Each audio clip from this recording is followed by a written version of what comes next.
All right, so let's get into it. Let's get this shit over with because a lot of people are faking the funk and telling shit. Oh, a lot of rappers. Oh, this is the strongest class I've seen in years. Get the fuck out of here. Let's call it what it is. Let's split it all the way down the fucking middle. Double XL 2019 freshman class. Blueface, who I can understand because he's got, Tatiana was a huge record. I'm not a big fan, but I don't think he's going to be around in 5 years. But hey, congratulations. Megan Thee Stallion, she's got some big hits. Good for her. Gunna, I like Little Baby more. Gunna's like his sidekick, but whatever. Rico Nasty, I have no clue. YK Osiris, I have no clue. YB and Corday, I have no idea. Roddy Rich, I don't know him, but I heard he's alright from some trusted sources. Little Mosey, I don't know him, don't really care to know him. Maybe he's nice. I doubt it if I would probably like his music. Tierra Whack, she probably is whack. The baby, I fuck with the baby. Charlotte's Home, I fuck with the baby. And somebody else name on here I can't remember. It's like I remember I was watching Family Guy a while ago, and Stewie and Brian was sitting down watching TV, and they were watching the Grammys, and Brian was telling Stewie, every year I notice less and less people. Like, who the fuck are these people? And I'm like, yeah, I feel you, my nigga. They came a long way, and if you really bit back, they started doing this freshman class in 2007. Now look at some of the list that they've had back then compared to now. In 2007, you had Saigon, Plies, Rich Boy, Gorilla Zoe, Joel Ortiz, Lupe Fiasco, Little Boosie, Crooked Eye Papoose, and Young Dro. That was a pretty strong class compared to now. That was an epic class compared to now. '09, you had Wale, B.O.B., Astor Roth, Corey Guns, Currency, that's my dog, Kid Cudi, Ace Hood. You look at the lack of quality, how it just drops and drops and drops.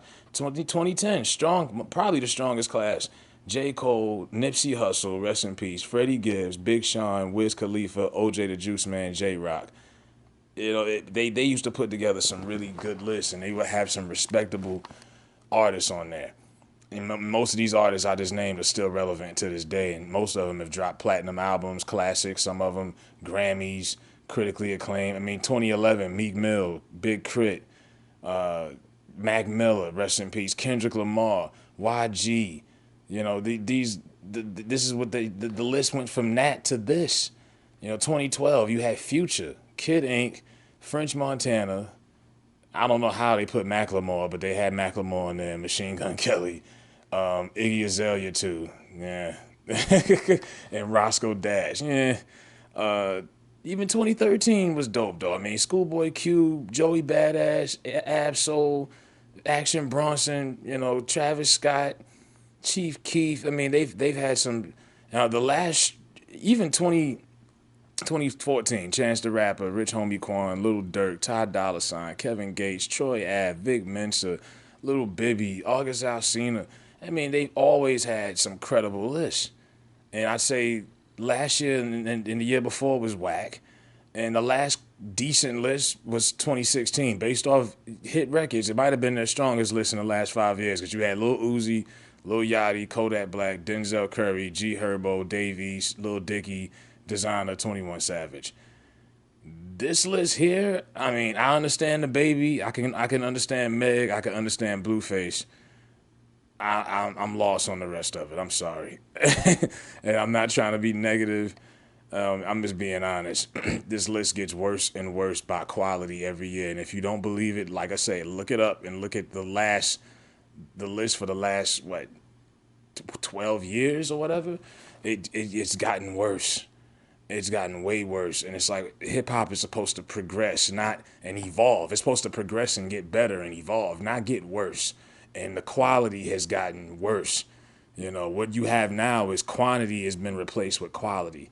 It's way more hip hop out there now, but the quality isn't as good. Remember when you used to have like a rapper would drop like one album a year or two albums at every maybe an album every 2 years, and it was fine. Now niggas got to drop four albums to stay relevant all year long. So the quality isn't there, but the quantity is. It's more hip hop to listen to than it's ever been. But the quality has definitely been slacking, and it's from mainstream hip hop a lot. And no, I was not impressed with this list. I knew I wasn't gonna be impressed. I wasn't even really looking for it. But I mean, God bless these kids. God bless, you know, fucking Tierra Whack and who else they got, Tierra Whack and YBN Corday and Rico Nasty and all. God bless these people. You know what I'm saying? I don't see it. I don't see it, man. Maybe they'll be stars one day. I think Double XL does this shit. It's business, it's networking. They put certain people on that. I think sometimes these labels pay to get these artists on here. I think the snub obviously was Benny the Butcher. If you're into real bars, then you know who Benny the Butcher is. Benny the Butcher is with Giselda. He's on Shady. If you're into like East Coast, vintage East Coast rap bars in modern day times, then Benny the Butcher is the guy to listen to. I would recommend Benny. They snubbed him. Maybe Shady didn't pay Double XL the funds to get him on the list like some of these other cats, because you can't convince me some of these people didn't have their way paid on to this fucking magazine. But that's that, man. I mean, I give this list out of 10. I give it a 4.5. 4.5 out of 10, man. But yeah, that's your 2019 Double XL magazine freshman cover. That's it, man. Like, share, subscribe. That is what you have in 2019.